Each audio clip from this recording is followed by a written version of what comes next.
Kde bolo, tam bolo, za horami, za dolami bolo jedno vláčikovo. Párne vláčiky si tu pufkajúc, puf, puf, puf, a húkajúc, brázdili krajinou.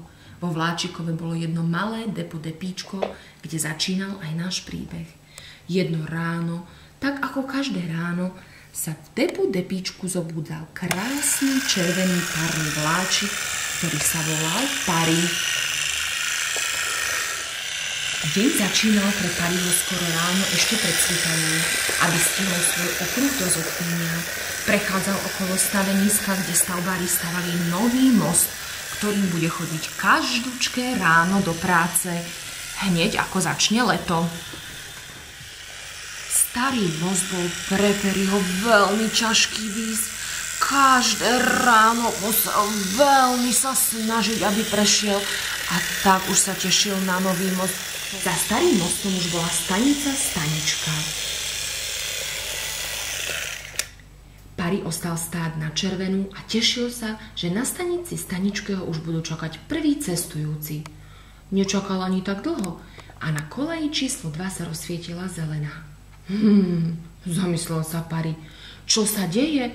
Veď vždy stávam na prvej kolaji. No nevadí. Pari pomaličky a galantne vošiel na stanicu.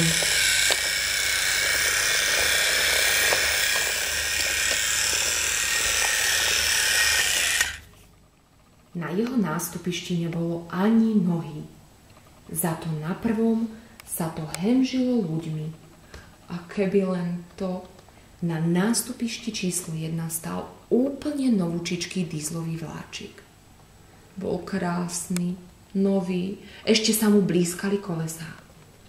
Peri už počul o nových vlakoch z rozprávania, ale vždy si hovoril, že ho tieto nové vláčiky nemôžu ohroziť. Teraz, keď stál sám na nástupišti, pozeral sa na ten úžasný vláčik, slzy sa mu tisli do očí. Ahoj, pozdravil ho nový vlak. Som Desmond, dízlový vlak.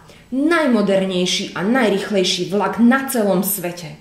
A ty si kto? Peri od údivu skoro zabudol, ako sa volá, a len tížko zapúvkal. Ja sa volám Peri a už musím ísť.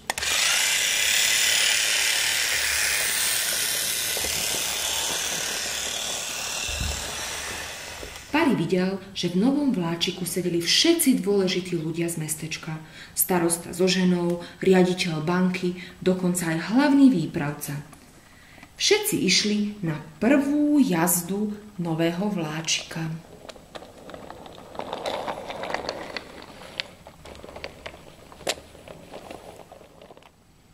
Prešlo niekoľko dní a Pari sa vždy s Desmondom stretávali ráno na stanice Staničke. Desmond sa vždy naparoval, aký je úžasný, a keby bol Desmond párnou lokomotívou, tak by už určite pýchou vybuchol.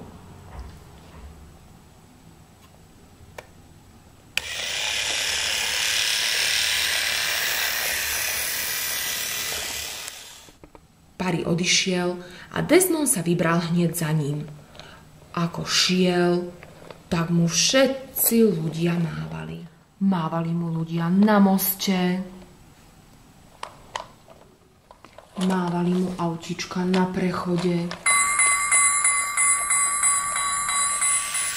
Desmond všetkým kýval a ani si nevšimol, že Pari prešiel cez kontrolnú väžu a naskočila červená. Vykývoval ľuďom a potom, ako blesk na červenú, preletel kontrolnou väžou.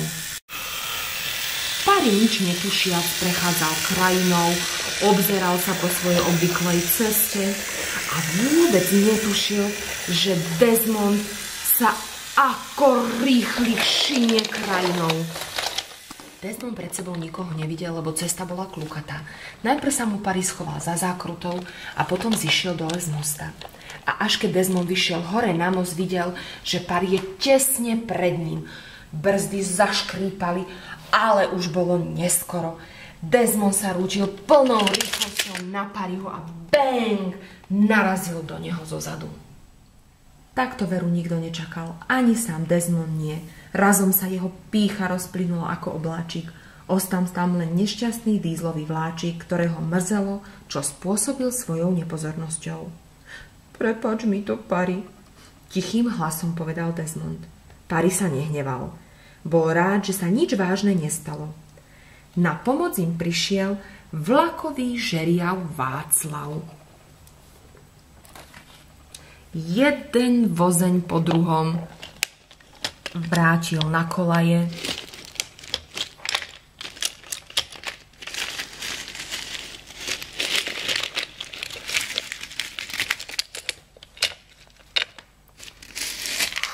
Až si odfúkol, keď to všetko dokončil.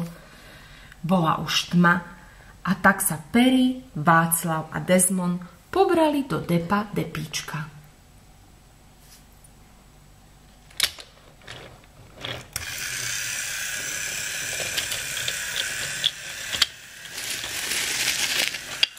Pari Desmondovi odpustil a Desmond sa už od tej doby nikdy nenaparoval nad ostatnými vláčikmi.